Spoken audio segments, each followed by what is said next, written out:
Magandang araw po sa inyong lahat. Welcome na naman po sa ating Facebook Live. Salamat sa Diyos, sa Panginoon at sa Espiritu Santo. Sa muli na namang Facebook Live, ito po ang inyong host, Jesus Sukgang Jr. O the Alteram Partem. Let us hear the other side. Bakit na naman ba ako nag-live? Ha? May gusto lang po ako ipaabot sa inyo. Babasahin ko lang po ito. Under the Philippine law, evidence is defined as the means, sanctioned by the rules of court, of ascertaining in a judicial proceeding the truth respecting a matter of fact. Period. It is used to prove factual issues raised in pleadings, distinguishing between factum provandum or the fact to be proven and factum probans, the probative facts. What are the key aspects of evidence in the Philippines? Include admissibility, relevance, competence. Admissibility. Evidence is admissible if it is relevant to the issue and not excluded by the law or the rules of court. Relevance. It must have a direct relation to the fact in issue, including beliefs in its existence or non-existence. Competence. The evidence must not be excluded by the law, the rules of court, or the Constitution. Anong halimbawa? Example, exclusionary rule on illegally seized evidence. Yan siguro ang sinasabi kanina ni late Senator Miriam Defensor Santiago with regards doon sa circumstantial evidence. And then, tuloy ko lang, types of evidences. Object, real. Ano itong object? Addressed directly to the senses of the court. Number 2 is documentary. Evidence consisting of writing or any material containing letters, words, or numbers. Kaya nga, meron akong documentary evidence. Kasi bakit ko nag-live dito at i-tackle ito? It's because na i-post ko din dito, ngayon lang din, a while ago, regarding doon sa statement ni late Senator Miriam Defensor Santiago regarding the circumstantial evidence. Tapos nilagyan ko pa nga doon sa ibabaw versus prima facie evidence. So nag-trigger yon ng gana sa loob ko na mag-Facebook live ako, pero siyempre nagbasa-basa muna ako. So ito na nga, meron akong documentary evidence. So ganon. Tuloy ko lang. Testimonial evidence. Statements made by a witness in open court. Yan, papasok yan sila doon sa isa yan sa mga circumstantial evidence, na? Isa yan sa mga testimonial na ebidensya. Kaya nga dahil sa testimony, tinatawagan yan ng cross-examine pagdating sa korte doon, kasi pag documentary, more on siguro tatanungin lang diyan yung mga signatory, siguro cross-examine din, ikaw ba nagpirma nito, ikaw ba ganito ganyan, siguro mga ganun ba, o may order ito, may ganito ganyan ba.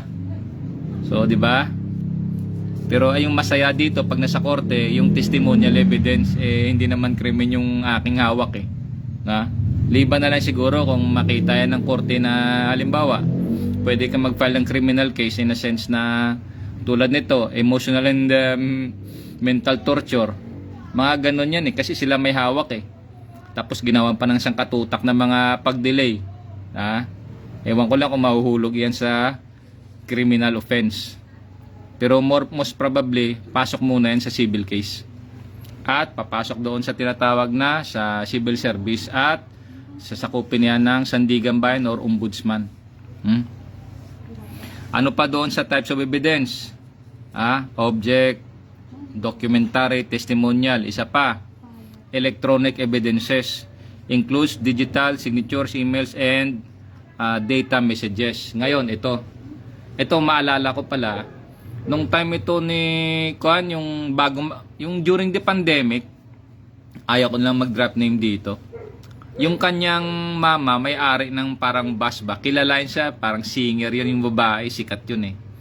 Tapos, syempre, bawal nung pandemic, yung mga gatherings ba, meron nga doon yung isang flight stewardess, natatandaan nyo ho, yung taga Zamboanga, na humingi pa nga ng tulong yung kanyang nanay kay Mayor Duterte. So, ayaw ko lang magbanggit kasi malalakas na, ibig sabihin, mga impluwensyadong tao yung sa likod nun eh. So in short, namatay yung babae doon kasi nga kung ano-anong mga ebidensya doon, di ba? In short, siyempre, kaya nga nakasuhan pa isang pulis doon eh. Di po ba? Kasi nung pinuntahan niya yung cadaver para i-examine, ano bang tawag sa termino yan? Yung medical legal, yung parang i-examine nila yung autopsy. I-autopsy nila isang patay, nandun na sa may punerarya, nalinis na lahat-lahat, pero inotopsy niya pa rin. Di po ba? In short, siguro kasi kailangan nagawa ng autopsy ng doktor na pulis, pero ginawa niya pa rin yung trabaho niya, pero nakasuhan din yung pulis doon kasi kung halimbawa siguro nakita ng korte na meron siyang shortcomings doon o failure o ibig sabihin sa procedure meron siyang na-violate doon kasi pag nag-autopsy ka dapat kompleto yun eh. Dapat nga doon may soko yan doon sa kung saan pinangyarihan eh. Pinrisk ka agad yung lugar, lahat di ba, pinang-swab. Kaya nga doon sa ebidensya, ang dami yung nakita doon sa hotel, tapos doon sa patay, nagka-problema yung pulis doon na doktor ng inotopsy niya. Kasi ang alam ko nga, nagkakaso yun siya eh. At ang balita ko pa doon, tinanggal pa yun yung pulis doon na nag-autopsy doon sa katawan ng flight stewardess na bagaman na linis na lahat-lahat, natanggalan na siguro mga kung ano pa, inotopsy niya pa rin. So therefore, nagkaroon ng, masabi mo siguro, tampering ba? Tsaka negligence talaga. Ano ba ibig sabihin nito? So, tsaka, kasi ito matuloy ko. Kasi siyempre nalinis na lahat doon. No? Kumbaga lahat ba ng ebidensya, nagkaroon siya ng,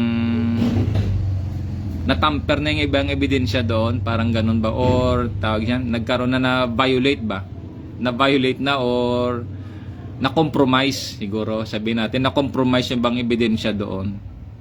Hindi naman o sa nagmamagaling ako kasi minsan tinakil yun ni shoutout pala kay Attorney Randolph Libayan. Attorney, magandang hapon sa iyo. Makarating sa iyo itong Facebook Live. Ito na. Gaya ng sinabi ko dati, mag-Facebook Live ako at maging katuwang mo ako, maging katulong mo ako sa pagsasalita patungkol sa katotohanan at sa pagdating sa tinatawag na education. Kasama nyo ako na nag-aaral at nagsasaliksik din ho kahit papano sa abot ng ating makakaya ayon ho sa sinasabi ng ating mga referensya. So ito ngayon, tinakil ito ngayon ni Attorney Libayan. So marami hong issue doon with regards nga pinasok pa nga ng NBI yun eh. Opo, hindi na basta soko eh. Mismo na NBI. Nag-comment ako doon sa pinost ni Attorney Libayan. I do not know kung nasa Facebook ko yun or sa YouTube. Basta ang sinite ko doon, sabi ko kung wala na talagang ebidensya kasi halos lahat na na compromise eh. Kasi nga yung mga magulang ng mga, sabihin pa ba natin dito? Sabihin na lang natin lalaki. Pero yung kanilang mga tinatawag na pronouns, ang dami silang pronouns eh. He, she, tapos gays, mga ganun ba? Ganun yung mga pronouns nila eh, no? So kayo na bahala mag-isip. So, na-compromise yung mga ebidensya doon. Isa sa ginawa kong comment doon, sabi ko, kung wala na talagang ebidensya at na-compromise na, nag-post ako doon, sabi ko alam ng NBI kung anong dapat nilang gawin. Hindi ko nalang sabihin dito kasi masyadong maselan eh. So alam nila yan. Kaya nga pinost ko dun sa comment eh. Makalipas siguro mga isang linggo, nag-post yung comment ng ng NBI. Siyempre, ano yung pinost ng comment related din dito sa binabasa kong evidence? Electronic evidence. Ano ibig sabihin ng electronic evidence? Sinasabi sa ito yung binabasa ko pala rito, galing ito sa Philippine Law, Google, tsaka sa AI. So tatlo sila nagsama-sama. Sila yung nag-provide ng information na ito. Anong sabi ng electronic evidence na ito? Digital signature emails, and data messages. Kung matatandaan ninyo, lahat to ng cellphone, lahat to ng gadget nila, sinumuno ng NBI, kinuha lahat yun. Yun ang tinutukoy ko. Nasabi ko, kung wala ng ebidensya, yun. Yun na nga, at least na find out nila yun. Siguro, dahil sa malalakas talaga, mayayaman naman yun sila. Bahala sila doon. Pero yun lang ho yung akin. At least tayo, nag-iisip tayo. Gaya nga sa sinasabi ni Attorney Libayan. Attorney, saludo sa'yo. Attorney. Sabi niya, for academic purposes only. Kaya nga, ang galing ho. Kasi sabi niya, let's do a critical thinking. Siyempre, hindi naman sa nagmamayabang ako. Naalala ko pa dati yung tinuro sa akin ng Amerikano kong guro diyan sa may Asian Theological Seminary na ginanap noon diyan sa Iloilo Christian Reform, diyan po sa Iloilo City. So, isa pong karangalan niyon na bagaman ako'y hindi nag-aral sa Bible School ng high school, college, wala ho akong ganung background. Diniretso na lang ho ako sa masteral So, salamat talaga sa Diyos at salamat din sa aking Amerikanong guro. Teacher, the best ka ho. At yung tinuro mo, the things you taught me way back in 1996 are still here, are still stored, still intact. But so sorry, I forgot your name, teacher. Kasi yung mga documents ko nasa bahay namin, so I do not know if nandun pa yung mga documents ko kasi sobrang tagal na yun, 1996 pa. So yun lang akin about sa kinoment ko dun kay Attorney Libayan. However, hindi ko naman sinabi na kukunin lahat ng mga digital lahat to. Hindi ko sinabing ganun. Kasi ayaw ko ma-preempt yung NBI. Baka magalit sa akin yung NBI. So, ako sinasabi ko lang naman ito kasi binalita na Opo, binalita naman. Naka-public consumption naman iyan. Nagsalita na mismo yung director ng, I think if that was the director of the NBI or was the spokesperson of the NBI, nagsabi ho na kinuha na nila lahat yung mga cellphone. Ito na nga electronic evidences, lahat ng cellphone. So I don't know kung ano nangyari na doon sa kaso kasi isang malungkot pa na balita doon, siguro namatay yung nanay, isa doon sa magulang ng mga involved doon on the death of yun na nga, yung flight stewardess, namatay yun Opo, namatay siya. Ang tawag nga doon parang yung naputulan ng ugat sa ulo. Ano ba tawag no? Ano ba tawag yung medical term doon na naputulan siya ng ugat sa ulo? Napakalabo kasi kung ugat-ugat dito basta naputulan, abay hindi basta-basta yun. So yun nga, isang nagpatibay doon sa para ma-indict, maimbestigahan yung mga involved doon kasi may namatay may nag-complaint ganun ho.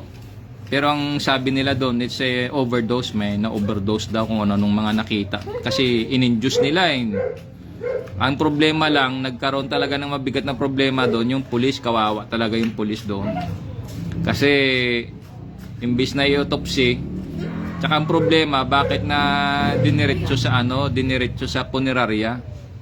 Tapos, ang punerarya, nilinis naman yung patay. Dapat kasi may mga protocol yan Di po ba? Therefore, siguro may violation din doon yung punerarya kasi wala pa yung pulis, nilinis mo kaagad mali yun, dapat i-freezer mo muna. At saka dapat din sa, siguro doon, sa procedure ng pulis sa mga may katungkulan, upgrade nila yung kanilang procedure. Opo. Pagkaganyan, sino ba dapat ang kumuha ng patay? Ganon. Ano ba dapat ang ginagawa? So may mga protocol yan may mga procedure yan. So halimbawa, pagpalagay na natin doon, balikan natin yung nakalipas, yung patay doon, nilinis na. Kung ikaw ba, halimbawa, police, i-autopsy mo yun kung patay na, kung nilinis na, malamang siguro siya hindi. Rather, gagawa ka na ng report na siguro yung cadaver na, na compromise. Pagdating namin doon sa may punerarya, nilinis na ng punerarya. So therefore, ang mananagot ngayon doon, punerarya, hindi ko itutuloy yung pag-autopsy niyan. So ganun lang mo siguro. Malamang siguro kung i-autopsy man, kunin lahat ng mga laman loob niya, ilagay sa freezer muna yon, i-freeze nila yon para makita pa doon yung mga chemical. Kasi ano bang tawag doon, yung parang naputulan siya ng ugat sa ulo, ano ba tawag? May medical term kasi doon, nakalimutan ko lang So, doon muna tayo sa tinatawag na electronic evidence. So, isa o yan sa kinakailangan na mga ebidensya. Halimbawa, mga text messages, ganon. Tulad yung mga text sa akin, mga tawag sa akin, mga ganon ba? Mga ebidensya din yun. So, ito pa, burden of proof.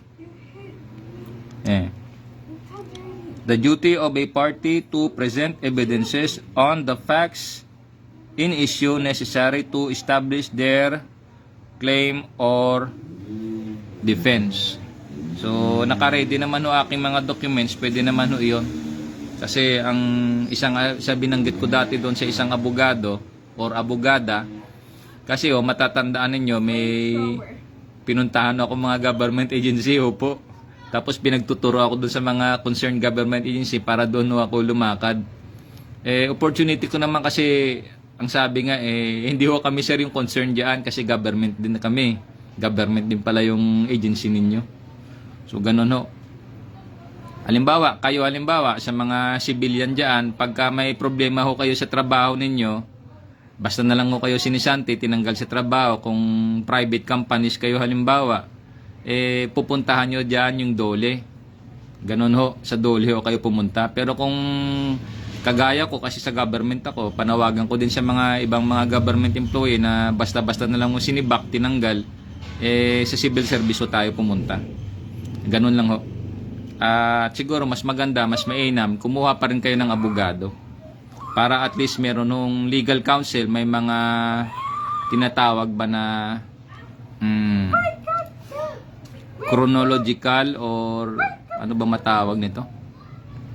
At least ba yung paglapit mo, yung substantial, concrete ba, matibay?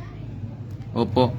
Kasi iba talaga na meron ding legal counsel ka na tutulong sa'yo or makuha kang legal counsel para sa pag-file mo ng mga complaint doon sa concerned government agencies or sa mga concerned sa mga tinatawag yan related na mga tawag nito, yung proper court. Yan. Kung gusto nyo mag-file ng kaso din. So, ganun ho siya. So, ang burden of proof, again, nandito sa both sides ito. Ito, sa nagki-claim or sa ang sinasabi dito, their claim or defense. Ibig sabihin, ano ba ito? Sa prosecution or sa defense. Okay? The rules on evidence apply uniformly to all courts except in specialized proceedings like land registration or small claims. So, madugo-dugo na yan. Pero meron dito yung sa rules of evidence, rules on evidence, revised rules on evidence. Basahin natin dito sa Supreme Court. Ang liit nito eh. Revised rules on evidence, rules 128 to 134. Rules of court. Ayun pala. Ang liit nito. Meron dito sinasabi general provision part 4 rules on evidence. Basahin na lang natin siguro dito muna yung definition ng evidence. Section 1 on the rules of court. Evidence defined. Evidence is the means sanctioned by these rules of ascertaining in a judicial proceeding the truth respecting a matter of fact. Scope. Section 2, scope.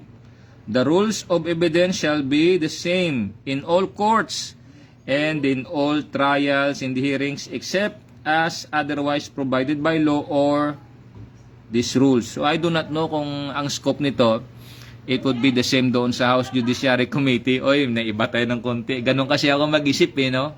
Yung may mga infusion ba? Siyempre naman, kailangan din natin mag-isip. Ganon no? So I do not know kung doon, halimbawa sa impeachment complaint at sa House Judiciary Committee, kung ganon din iba itong mga yung scope sa rules on evidence. Kasi gusto ko rin magtanong sana, mag-attend doon para siyempre dagdag kaalaman din no? I don't know kung meron man mga live iyan. Pero mas gusto ko nga yung bigyan na lang ako ng tambak na mga documents, ako na lang magbasa. Mas magustuhan ko yun eh. Mas madali kong basahin siguro yun eh. Kasi may mga sikreto din kasi diyan, kaya nga nang sinabi ko sa inyo sa pag-aaral marami yung sikreto din diyan. At least salamat sa Diyos dahil maalala ko tuloy yung isa kong kasama. Inano niya ako eh. Sabi niya hindi ka qualified mag-apply ng hindi ka qualified mag-officer ng Philippine Coast Guard. Abay ginanon ako. Pasalamat pa rin ako sa Diyos bagaman ginanon niya ako. Nagkusa ako, nagsarili marami akong na-discover tuloy. Yun nga lang, wala lang akong lisensya. Hindi man ako lawyer kahit papaano naging nasulit ko. Marami akong na-discover. Opo. So salamat sa Diyos, ang kapurihan po sa Diyos. So ano pa ba rito? Part 4, Rules on Evidence. Rule 128, General Provision. So nabasa na natin dito. Section 1, Evidence Defined. Section 2, Scope. Section 3, Admissibility of Evidence. Admissibility of Evidence. Evidence is admissible when it is relevant to the issue and is not excluded by the law or these rules. Section 4, Relevancy Collateral Matters. So magbasa-basa na lang tayo kung gusto nyo. Bibigay ko sa inyo sa Rules of Court ito. Supreme Court itong binabasa ko sa Supreme Court. Revised Rules on Evidence, Rules 128 to 134, Rules of Court, July 01, 1989. So baka sabihin nyo, paano yan? Baka may mga revision yan. Meron ho. May sinasabi pa nga rito noong 2019, may mga nirevise. Pero sigurado, more on specifics yun. Hindi ko lang panabasa. Pero may nabasa ako dito kanina, meron pang 2019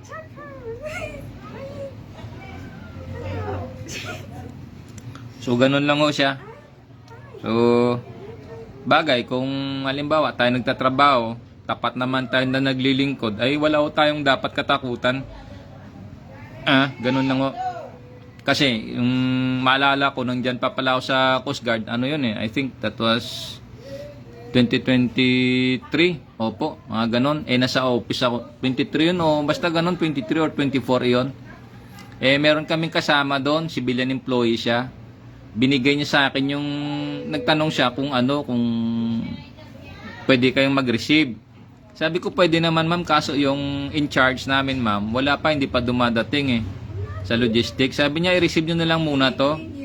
Sabing ganyan. Sabi ko, pwede naman ma'am, para at least hindi ka na mag-antay rito kasi matatagalan ka So ganun talaga, basta sa government, kumbaga, para ba smooth yung communication, yung trabaho, i-receive mo na lang. So, ni-receive ko naman. Sabi niya, ito receive mo. Nakita ko doon, mga ilang item yun sa, ano ba tawag ng papel, nakalimutan ko. Supplies ba? Ganun ba? Supplies. Ang ginawa ko, ni-receive ko naman, nilagyan ko ng receive by, pangalan ko, tapos sa dulo nun yung office ba? Tapos pinirmahan ko si babaw. Tapos sa baba ng pinirmahan ko, nilagyan ko doon ng TOR. Ibig sabihin ng TOR, time of receive. Tapos pinirmahan ko, lagyan ko ng date. Yung day, date. Tapos time, month, tapos year. Tapos pinirmahan ko. Tapos sabi ko, saglit lang mama, pinotocopy ko. Pinotocopy ko ngayon.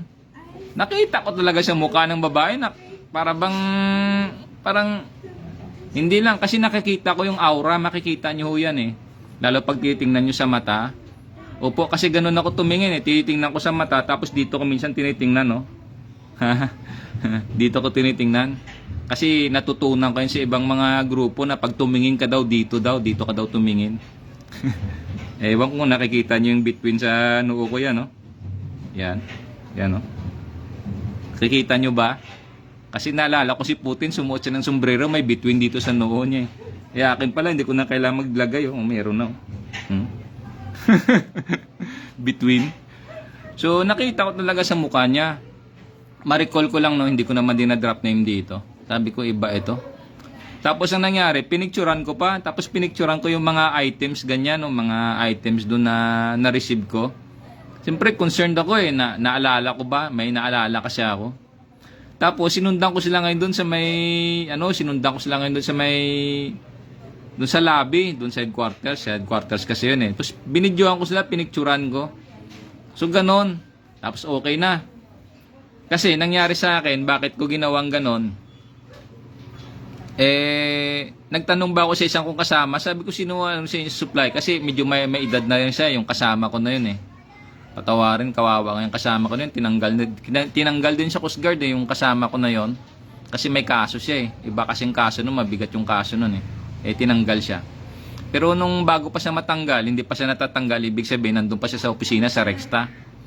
Nag-usap kami. Sabi ko, di ba, Chief, may ano ka sa supply? Sabi niya, si Ma, tawag kasi sa akin si Ma, kasi ako nung time na yun, ako pa yung si Ma nun, hanggang 2023. Tinanong ko siya, sabi ko, di ba may ano to, Chief, sa sa supply? Sabi niya, si Ma, di ba may ano ito, yung guhit? The last item, may guhit, di ba yan? May guhit yan, tapos nakalagay dun sa ibaba, nothing follows. Sabi niya, si Ma, dapat ganun, dapat nakalagay yan, sabi ganyan. Sabi ko, hindi ako mapakali. Binuksan nga yung supply, pinagpipicturan ko. Andito, may hawak ko ako. May hawak ko ako na ebidensya, yung papel, although na photocopy ito. Pero pakita yun na, na-receive ko talaga. Tapos meron din akong mga pictures dito. Pinagpipicturan ko talaga. So, ganun ho. Kasi ebidensya ko rin yun eh. Although hindi ko naman, wala naman akong planong ilabas iyon na kung ano-ano pa man. Pero on the technical side, kasi hindi ako abogado, kaya ko ho. Sinasabi ko rin ho sa inyo, kaya ko rin ho. Opo, kaya ko rin ho. Hindi lang ako abogado, at kahit bagaman hindi ako investigador, kaya din ho. Yan ang masabi ko, kaya. Siyempre, hindi ko naman sinusunog kung sinong gumawa sa akin ng ganun, pabayaan ko na lang. Pero, naalala ko kasi minsan, kasama niya yung isang babae rin doon, may nag-retire na rin eh. Puro sila civilian, nag-retire na. Yung isa, yung matanda, nag-retire na eh. Nakita ko, tapos iba ba yung aura nila? Ramdam ko eh. Opo, nakikita ko yon, nararamdaman ko yon. Akala nila, hindi ko napapansin, pero pinababayaan ko lang. Kasi karamihan dyan sa amin, iba dyan may mga anting-anting. Opo, may mga karga-kargang anting-anting dyan. Kasi ilan na dyan sa kasama ko dyan sa Philippine Coast Guard, sinabihan ko na may mga kargang anting-anting. Nagtataka nga sila, bakit alam ko may anting-anting silang karga eh. Lalo yung kasama ko doon, taga Batangas, tinuruan ko ng inumin niya, vitamin C, inom ka ng ascorbic acid. Kasi gamot din yan. Pero bago yun, sinabi niya, paano mo nalaman may anting-anting ako? Hindi, kasi sabi ko, sige, basta alam ko lang, sabi ko gano'n. Nakita ko nga, pinakita niya rin sa akin, tapos tawa siya ng tawa. Sabi, natawa rin ako, sabi ko ganyan. Sabi, ganun lang yung Chip. Sabi niya, may anting-anting ka ba? Sabi ko, wala, hindi ko kailangan niya. Opo. Ang sa atin naman, manalangin lang tayo sa Diyos. Ang tiwala natin sa Diyos. Yun ang isang anting-anting yan. Kasi hanggang dugo mo yan, hanggang kaluluwa mo yan eh. Yan yung pinaka-baon-baon mo. Hanggang sa espiritu mo yan. Ganun po. Wag na ho tayo maganting-anting. So may mga anting-anting man dyan. Alam ko rin kasi, may nakausap din ako May dagdag ko lang bago sa evidence, may iba ng konti sabi niya, hindi na kasi mawala sa akin to, tawag niya sa akin brother Sabi niya, hindi na kasi mawala to sa akin brad Ilang beses ko nang tinapon to, bumabalik sabi ko, di ingatan mo na lang. Pero wag mo na lang gamitin sa kasamaan o ano.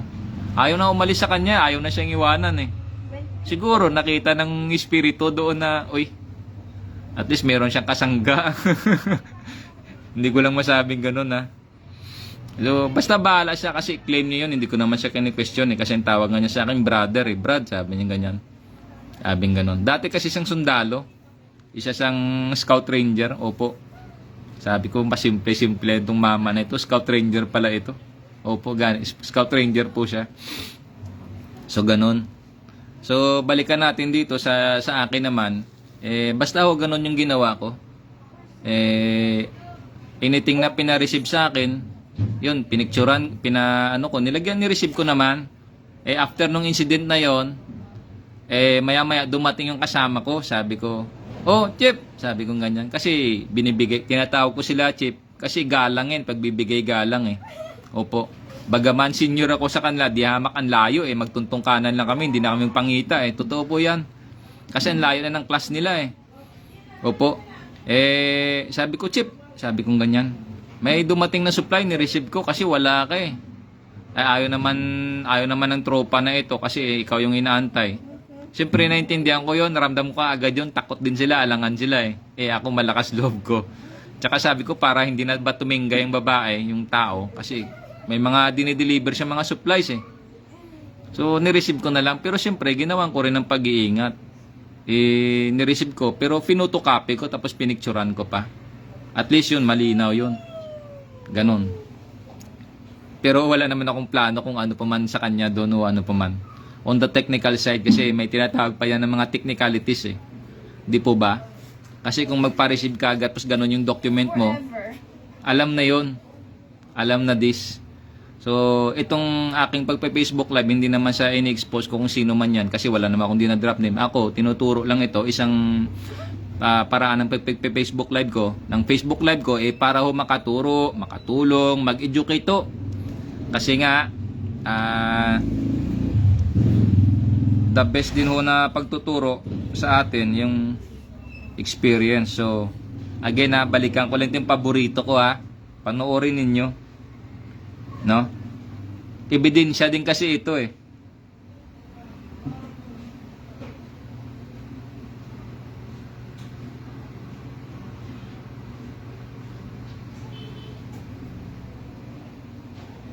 Chicken.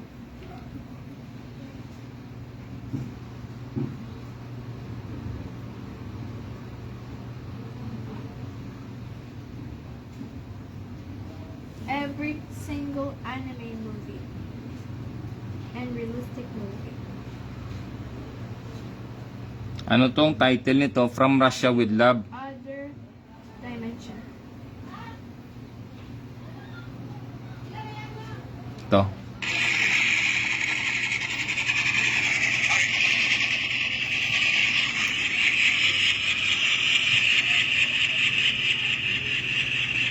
Welcome to Spectre Island. Great honor. I hope you had a perfect flight. My time is limited. Is the man I requested ready? It's Dossier. Good. Donald Grant, convicted murderer, escaped Dartmoor prison in 1960, recruited in Tangier in 1962. Excellent. Where is he now? At the lake. Bring him to my office, will you? Take me to the lake. Through the training area. This Grant's one of the best men we've ever had. Homicidal paranoid, superb material. Though his methods were a little crude, his response to our training and indoctrination have been remarkable.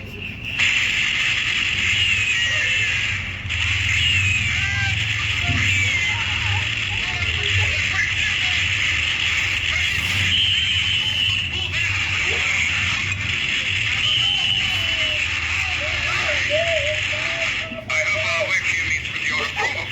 Training is useful, but it is no substitute for experience. I agree. We use high targets as well. Ayan. Gaya ng sinasabi ko sa inyo, ang isa sa purpose ng aking Facebook live dito is para din po mag-educate.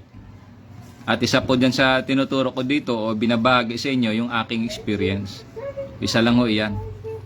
So bago pa ako naging COSED, ang dami na rin ho akong naranasan mga experience. So nagkahalo-halo na iyon. Parang halo-halo pero masarap. So yun ang purpose nun bakit ho ako nagpe-Facebook live. At hindi naman ho para mang-expose, mang-sira ng tao, ano. Kasi bagaman yun ang ginawa sa akin, pinareceive sa akin yung document sa supply, hindi naman ho ako gumawa ng hakbang doon. Pinabayaan ko na lang. Pero ang akin lang, nag-iingat din ako. So ganun. So magkapatong-patong na ito halimbawa. Paano halimbawa kung ni-receive mo tapos hindi mo naisip yung mga ganyang bagay, anong gagawin mo? Di pabayaan mo sila, hayaan mo. Ganun lang ho iyan. Bawa, kasi may nangyari sa amin yan, yung kwento sa akin ng kasama ko nung nandyan pa ako sa Rexta. Ayaw ko lang magbanggit ng pangalan. Sabi niya, Chip, nabalitaan mo ba si Kuan? Hindi ko lang pag-i-drop name dito. Sabi niya, wala na, wala na. Sabi ko, bakit na nangyari? Sabi niya, nagpatiwakal. Ganun. Sabi ko, bakit naman? Sabi niya, "Chi, ganito, ganyan, ganyan." Kunento sa akin, nagpatihulog lang daw sa upuan. Tali ng liig. Tapos, sabi ko, grabe naman kakong balita. Yan, napakalungkot naman kako niyan. Sabi ko, ano ba yan? Sabi ko.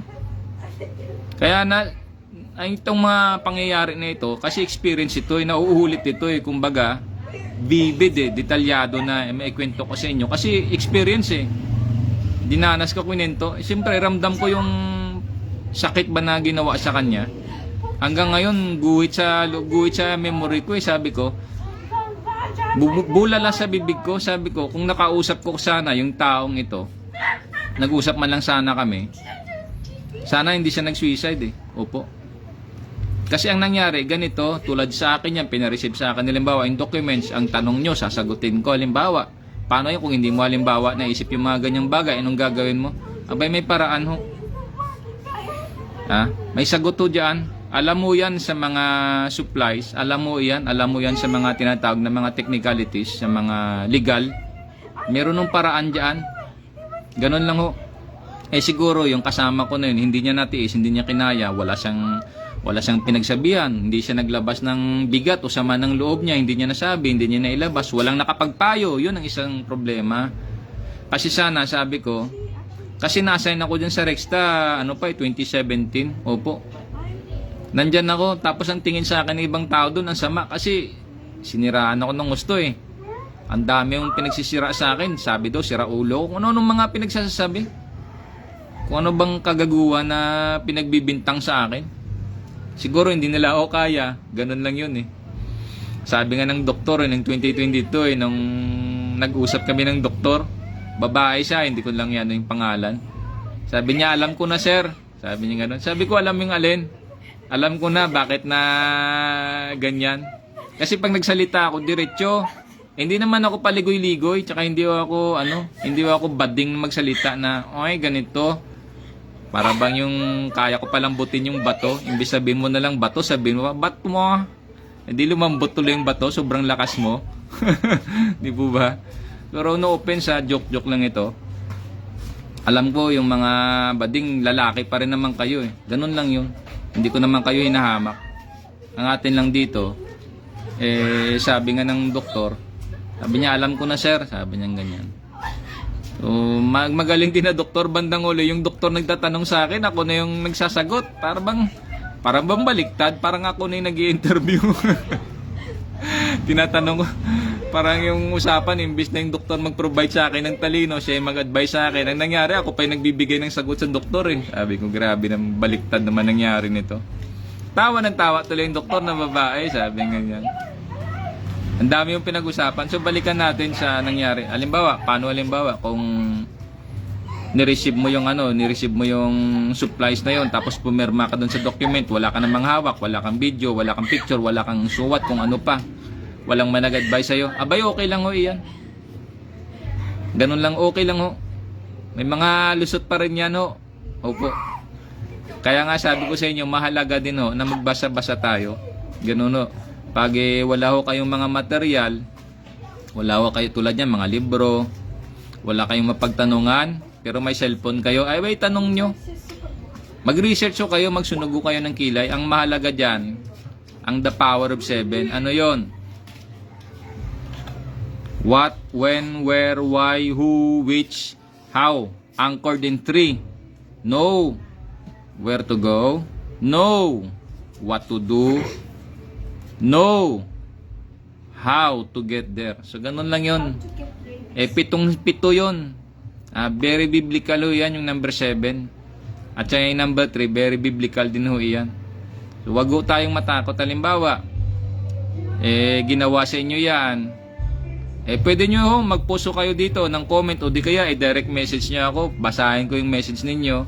At itatakel ko, sasagutin ko kayo sa Facebook Live. Wag na lang doon sa DM. Kasi halimbawa, hindi tayo friends. Nag-aalangan kasi ako sa iba. Dami yung nag-a-add friends sa akin. Hindi ko kilala. Kaya hindi ko pa na-accept hanggang ngayon. Opo. So, ganun lang May mga paraan din iyan. Ang mahalaga lang, meron tayong mapagtanungan at meron tayong sandalan. Bakit Anong sandalan natin? Batas Meron batas para dyan. So, wag kayong matakot. Halimbawa, pinapirma kayo. Ba, sa trabaho, pinapirma ka, wala kang hawak, ganito ganyan, so on and so forth. Kumbaga in short, nilamangan ka. Pagpalagay natin nilamangan ka, hindi mo kinaya, pinressure sa'yo lahat. Anong mangyari sa'yo? Magsisiside ka? Ay bay, wago. Wag. Kasi may mga batas iyan eh. So yung pinaka-ebidensya dyan, yung document, halimbawa, ganyan yung documents involved sa'yo, mga halimbawa malaking halaga na. Sabihin na lang natin malaking halaga o malalaking halaga. Sabihin pa natin halimbawa, gadambuhalang halaga. Yung mga involved dyan sa documents na yan. Ay wag ko kayong magproblema. Hayaan nyo silang problema dyan. Halimbawa, itanong nyo lang ho. May paraan iyan. So ganun ho. Ano ho yung sandalan? Ano ho yung patunay na meron ho tayong sandalan? Batas ho. Meron yan. So ganun ho. Again, ang masabi ko, hindi naman ako abogado, pero meron hong mga naka-establish na mga safety measures iyan. Ganun ho. Kaya naawa ako dun sa kasama ko hanggang ngayon, pag maalala ko, gumuguhit sa isip ko eh. Opo. Kasi yung tao na yon, yung nag-suicide dyan, yun siya yung kasabayan namin mag-apply nung 2000 hanggang 2001 dyan sa Philippine Coast Guard. Kaso lang hindi siya nakasama dun sa class namin kasi class 2 ako class Kalinga eh. Na siya, sa ilang class siya, parang later class na siya eh. Either, I think, siya eh. Class 4 siya siguro or class 5, parang ganon. Hindi ko na masyadong maalala. Naawa ako doon kasi bakit? Lalo na yung kasama na yon, palabiro yon, taga Cavite yun eh. Umupo lang yon sa upuan, sa plastic na upuan, nagtali, nagpadaus-dus. Nakita ng asawa, wala na. Dalawa yung anak niya dalawang anak niya na babae. Talagang masakit sa loob ko hanggang ngayon umapdate tuloy yung tiyan ko. Pag masama yung ko, pakiramdam tsaka daming iniisip, umapdate yung tiyan ko. So, naawa talaga ako doon. Hindi naman siya natutuwa ako dahil natatawa ako kasi yung tiyan ko mahapdi eh. Pero masabi ko talaga, naawa ako doon sa kasama ko. Dalawa yung anak niya, nag-suicide siya. Hindi niya kinaya. So, halimbawa, meron no kayong problema, mga ganyang bagay, abay, subukan nyo. Kung hindi naman kayo interesado na magtanong sa akin, hindi kayo interesado mag-direct message, okay lang ho iyan. At least alam nyo na ho yung pwede ninyong gawin na pag pina-receive ninyo o nag-receive kayo, dahil wala pa yung kasama ninyo, yung concerned na mga tao, personnel na mag-receive, pwede nyo ang i-receive yan para yung smooth lang yung trabaho. Halimbawa, nakabakasyon siya. At saka doon sa halimbawa sa department na yan, siya lang mag-isa. Example lang yun ha. Kasi doon sa amin, siya lang, dalawa lang sila, puro sila wala. Ako yung si Maa doon, walang may mag-receive. Siyempre, takot sila. Ako, ni-receive ko, pero siyempre, nilagyan ko ng precaution din, safety. Yun lang yun akin. Yung gaya nga na sinabi ko sa inyo, paano pag wala, meron pa ring lusot dyan. Ganun lang yun. Kasi nga, meron tayong sandalan, ang ating sandalan, batas ho. May mga safety measures iyan. Hindi pwede yung ganun na lang. So ganun ho yun. Kung ano man iyan, di isubukan nyo na lang itanong. Magtanong na lang ho kayo, subukan nyo. So yun lang ho. Doon muna tayo sa ebidensya. Yun na nga. Again, saan ba magagamit yung sinabi ko kanina sa pinost ko doon sa sinabi ni late Senator Miriam Defensor Santiago regarding doon sa prima facie, sa circumstantial evidence. Usually ginagamit din yan sa korte, sa investigasyon sa pulis, sa mga soko, ganon. Tapos mga testimony, gathering ng mga testimony. Ang mga ebidensya minsan, mga material, mga object, yung mga damit, mga kung ano-ano pa. Siyempre, marami pa rin mga technical side dyan later. Mahirap na yon. Ayaw ko nila magsalita kasi baka mabanggit ko pa rito isang dating senador tapos yung anak niya, ewan. Basta magulo ho, hayaan na lang natin sila, pasadyos na natin kasi mahirap din talaga pag masyado kang mahilig kang magbasa, mag-ano ka po. Nakakatalaso ng nakakatalaso yan, nakakasugat yan. Nakakasugat doon sa mga tinatamaan. Siyempre ayaw na lang natin maghambalos dito, mag-drop name. Yun na lang ho yung aking diyan. Paalala sa inyo. paraan natin ng pagtuturo, wag na lang tayo mag-drop name. Kung alam nyo ho yung mga pangyayari na aking binabanggit dito, bahala na kayo. At least alam ninyo. So, ganun lang ho iyan. So, kaya nga nakakapag-relate ako doon, na-relate ko is because meron ho tayong mga hawak din na ebidensya. Hindi ho tayo gumagawa para siraan pa yung kasama. Bagaman, pwede naman ho natin gawin yun kasi may mga substance Opo. Pero hindi ko ginagawa iyon. Kaso lang, siyempre, sa parte ko naman, dahil sa ang ginawa sa akin, honorably discharge nga. Pero in short, tinanggal ka pa rin. So, may mga ebidensya naman. May prima facie evidence naman. So, mananagot naman sila kung sakaling nasa proper forum na iyan. So, ganun lang ho iyon. So, ano pa ba? Ano ba ipabaong ko sa inyo? Magbasa lang ho tayo. Magbasa ho, magmasid. Baka tanungin niyo ako doon sa impeachment na naman with regards sa House Judiciary Committee. Iyon ang sinasabi ng batas kanina sa lahat ng korte. Yun po yung sinasabi sa rules on evidence. Ito. Rules of court. Rules on evidence, rules of court. Rules 128 to 134. Supreme Court to itong source ko na pinagbabasa ko po. Again, ano pong definition ng evidence? Base sa Section 1, Rules of Court, Rules 128, Rule 128, Section 1. Evidence defined. Evidence is the means,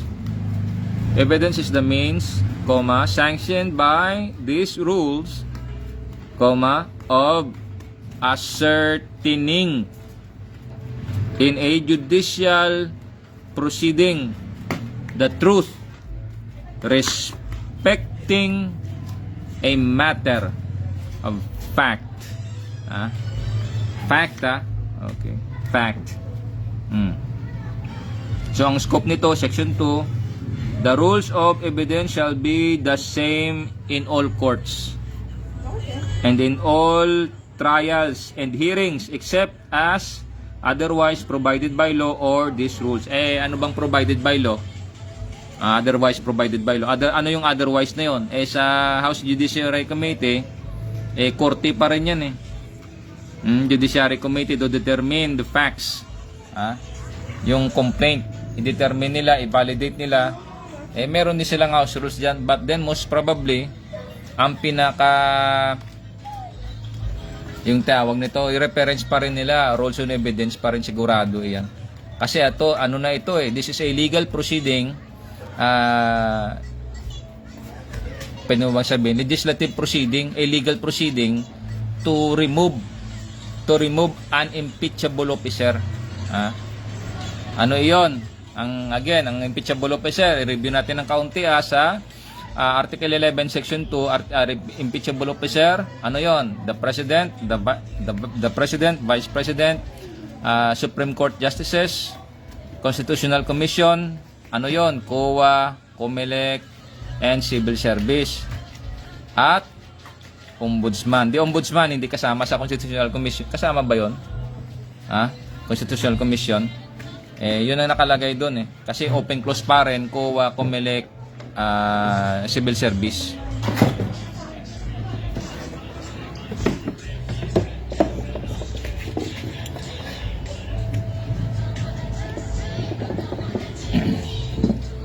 So again, yun na lang. Ano pa ba? Magbasa ho tayo para maturuan ho tayo ng mga referensya ho iyan dahil establishado naman ho iyan yung batas. Again, ano ba ibig sabihin ng law? Right is always given. Ganon. Right is always given. Ano ibig sabihin nun? Hindi just. Ano ibig sabihin ng just? Hindi justice. So, kung gusto ninyo matingnan iyan, basahin ninyo yung mga batas, tapos tingnan ninyo yung, again, ano pa ba? Etymology. So, hanggang dyan na lang ang aking magpa-Facebook live muna, pansamantala, at patuloy pa rin tayo mag-Facebook live. patuloy-tuloy lang ho tayo kasi kailangan na tayo ay lagi yung kahit paano nagsisharpen ba. Ganun no, mag-sharpen ho tayo ng ating mga talino ayon po sa nakasaad at ng bataso. Kasi yung pag sa korte ka, hindi ho pwede doon mga hearsay. Yari ka doon. Hindi tinatanggap yung mga hearsay na yan. Liban na lang mismo kung saksi ka. Hindi na hearsay yun. Isa ka sa mga testimonial evidence yan. Madetalye mo, detalyado mo. So, ganun lang ho yan. So, salamat Don't forget to like, share, subscribe. At paki-follow na rin ho yung aking Yes? YouTube channel. Opo. Panawagan ko sa inyo, follow nyo ho yung aking YouTube channel. At siya nga pala, tuloy pa rin ho natin yung tinatawag doon na Vox Populi. Pinag-aaralan ko lang kung ano yung mga topic pang Vox Populi. Most probably, yung mga issue concerning pang national, pang kalahatan. No? So yun, siguro ang isusure ko na Wait! paghanapan ko ng mga topic para kung may ilagay ko doon sa tinatag na Vox Populi. Gagawa siguro ako ng ng page Vox Populi. Kasi may ginawa na rin ako yung site a Bible passage and let the Bible speak. Kung may tanong din kayo patungkol sa Bible, abay, birao, tanong nyo. At hayaan natin na ang Biblia ang magtanong. Cite a Bible passage and let the Bible speak. So, baka sabihin nyo, ano na yata ito, baka itong papalit kay Brad. Ay, hindi ako papalit kay Brad, si Bradley yun eh. Akin kung ano lang kaya, kung ano yung kaloob sa atin, edi bahagi ko sa inyo, libre, walang bayad. Sabi kasi ng Panginoon yan eh, ang tinanggap nyo walang bayad, ibigay nyo walang bayad. So, ganun lang iyon. Cite lang kayo ng Bible passage kung gusto nyo Wait! magtanong kayo, halimbawa may sinabi si Brad Eli halimbawa sa ganitong episode niya, sabihin nyo lang tapos i-post nyo rito para sundan ko iyon kasi may binanggit siya halimbawa na Bible passage doon. Kung may tanong kayo halimbawa, kung gusto nyo i-rebuttal siya, gusto nyo debatihin siya, sabihin nyo lang yung kaya mas maganda i-post nyo yung tawag nito, yung source, yung referensya, kahit na YouTube man yan or Facebook man yan, i-post nyo lang tapos magtanong kayo, tapos i-particular nyo, specify mo kung anong Bible verse, anong passage ng Bible, ng Biblia, at doon tayo mag-usap. Ngayon, kung gusto nyo namang halimbawa debate, bahala na kayo mamili ng topic ninyo. Kung gusto nyo, andito lang ako, willing ako, bahala kayo mamili kung anong gustong topic ninyo. Pero may na-post na akong question dyan. Sigurado pagkatapos nito, ipopost ko ulit para ma-refresh ba. Hamon lang iyon. Sige po. So again, ito po ang inyong host, Jesus Sukgang Jr. Ode Alteram Partem. Let us hear the other side. Salamat po sa Diyos, sa Panginoon, ang karangalan at ang kapurihan. Sa Diyos ang karangalan at ang kapurihan, sa Panginoon at sa Espiritu Santo.